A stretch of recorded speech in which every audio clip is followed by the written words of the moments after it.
Hey guys, it's Katie from HomeGrown Passion. Today we've got a jam-packed update from the farm. We're battling fungus gnats in our hydroponic strawberries, planting some super cheap 25-cent paste tomatoes, and getting a brand new green bean cycle started in the Bato buckets. So if you're into hydroponics, greenhouse hacks, or just love growing your own food, you're gonna love this one. So let's get right into it. Our strawberries have really been taking a beating in this heat, over 85 degrees for days, and now we got another problem, fungus gnats.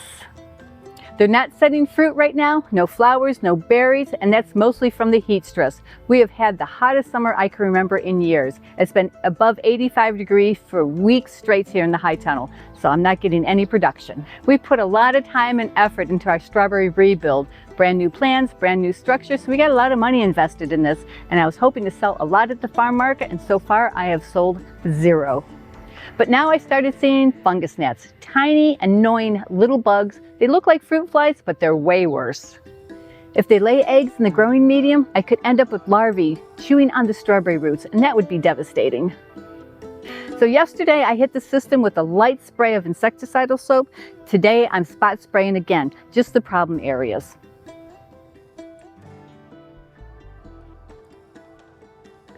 I don't want to overdo it with insecticidal soap. I just want to knock back all the adult gnats.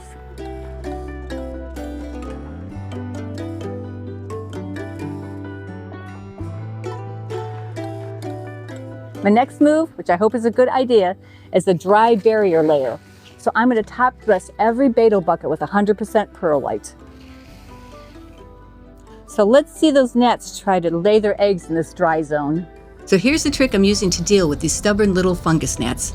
I'm taking a small cup and carefully filling in around each strawberry plant with pure perlite, not just tossing it in, making sure every bit of the exposed surface is fully covered. The idea here is to create a dry barrier between the moist growing medium and the air, which stops the fungus gnats from laying eggs. No access to moisture means no baby gnats, and believe me, it only takes a few to turn into a full-on infestation.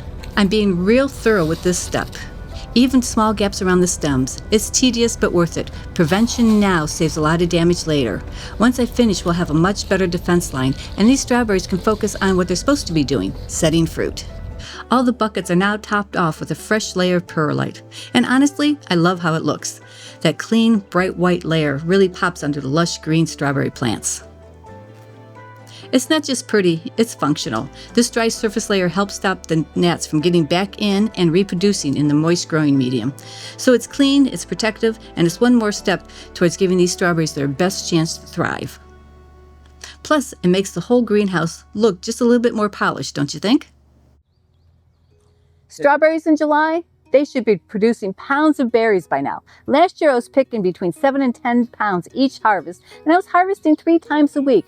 This year I've learned it's not always easy, so I'm going to fight back really hard and get these guys back in line so I can save the season. I know it'll get cool again and my strawberries will be ready. Would you spend 25 cents on this little guy? Well, I did twice.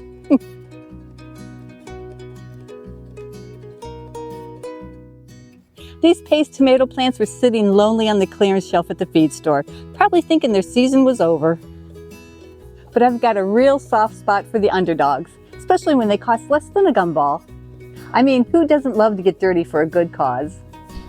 I'm filling these grow bags with a nice light mix of peat moss and perlite. It's the perfect blend for what we're doing here. The peat holds moisture just enough to keep the roots hydrated, while the perlite keeps everything airy and well drained. The balance is key in hydroponics. We want the nutrient water to soak in just long enough for the roots to absorb it before draining off. It's light, fluffy, and honestly, kind of satisfying to work with.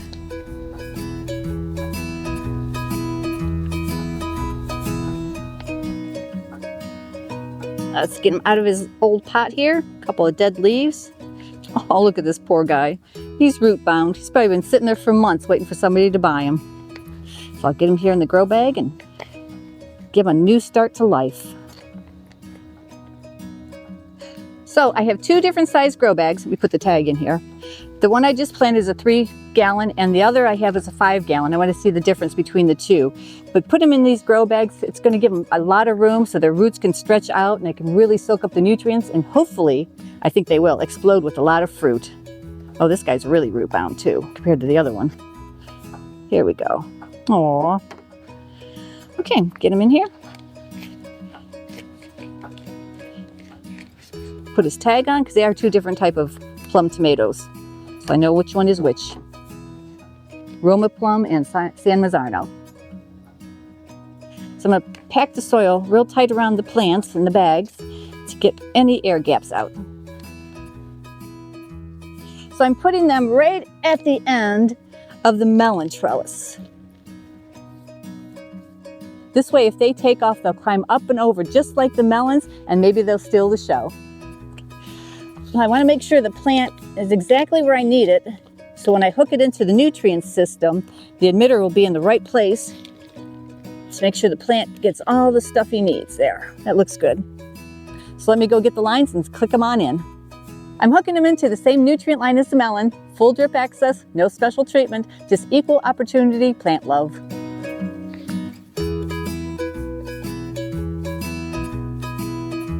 Ooh.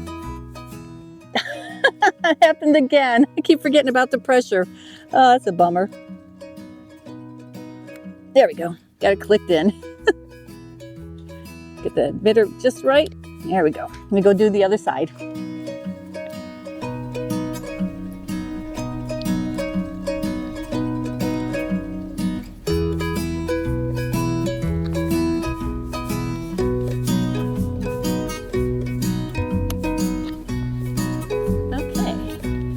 I didn't get a geyser to the face on that one.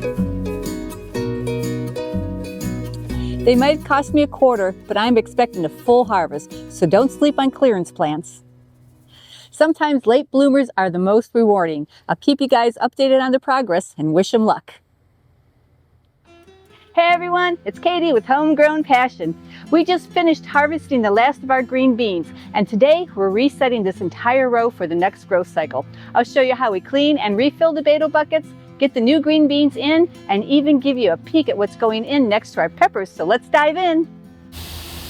After I swept up all the big stuff left behind from the old green bean plants, I brought out our HEPA for a final pass.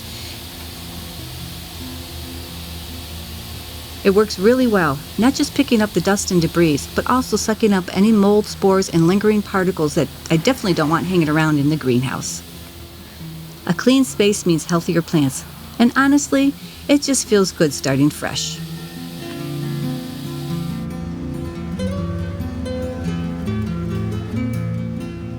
After unhooking the Bato buckets from the discharge line, I loaded them onto my cart so I could roll them outside and dump out the old perlite.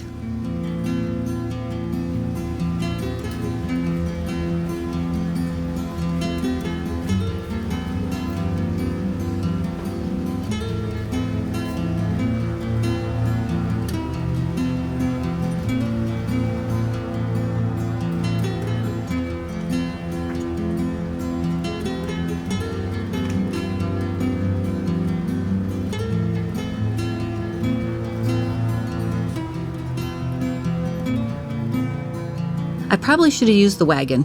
It would have been easier, but this was closer and I only had a few to deal with.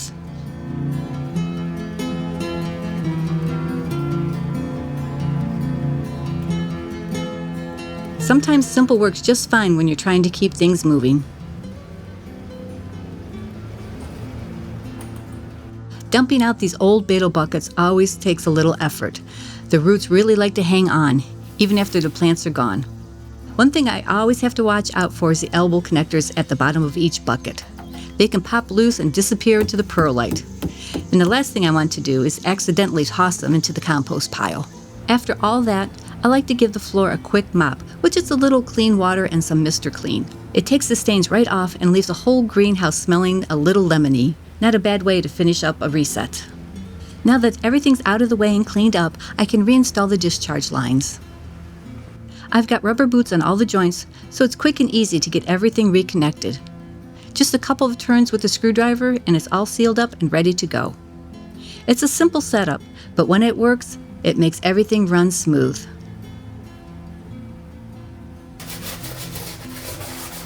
I don't think anyone likes washing dishes. I know I sure don't, but these Bato buckets definitely need a good scrub before we reuse them.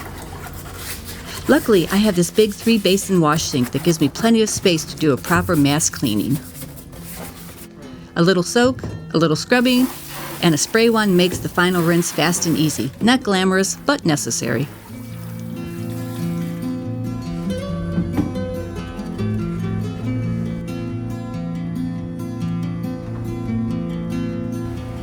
Now it's just a matter of carrying the Bato buckets back in and installing them along the discharge line.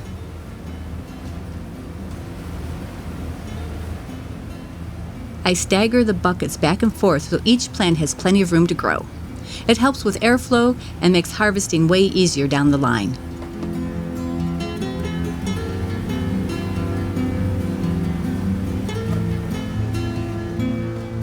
And I always double check the elbow connectors at the bottom. They need to be positioned just right so the spent nutrient water drains out smoothly. Otherwise you end up with clogs or overflow, and nobody wants that.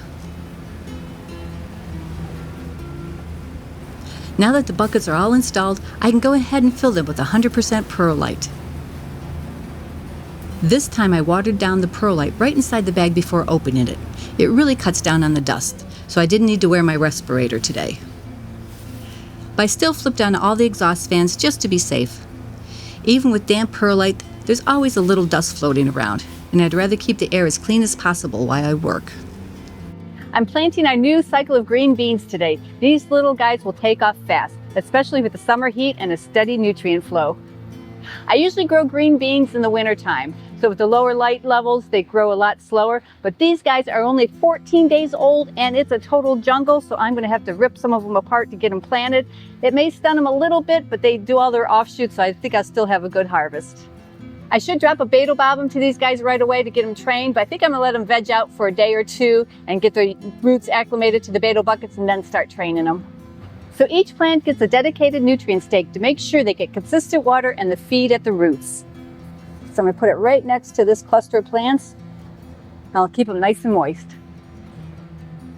And surprise, we're planting eggplants here next. They're gonna love the warm temperatures, and we'll get to show you how they thrive in this hydroponic setup. The eggplants were easy to plant. They tucked right into the perlite without much fuss. I gave each one 2 nutrient lines to make sure they stay well hydrated, especially as the weather heats up. These plants can get pretty thirsty once they start growing big, so doubling up now saves a lot of stress later. In about 5 weeks, these beans will be ready for our Saturday's farmers market. And if all goes well, we'll be harvesting some eggplants too. So I hope you like this segment on the green beans and the eggplant. Make sure you subscribe so you don't miss the harvest or the recipes we'll make from them. And we'll see you guys soon. So that's what's happening with this week at Homegrown Passion, from battling pesky gnats to squeezing new life out of 25-cent tomatoes and getting those green beans rolling again. If you enjoyed this video, don't forget to give it a thumbs up and hit the subscribe button. We post twice a week, every Sunday and Thursday at 5:30 p.m. ET. And if you want to see how these tomatoes turn out, or if the gnats win, you'll just have to stick around and see you next time.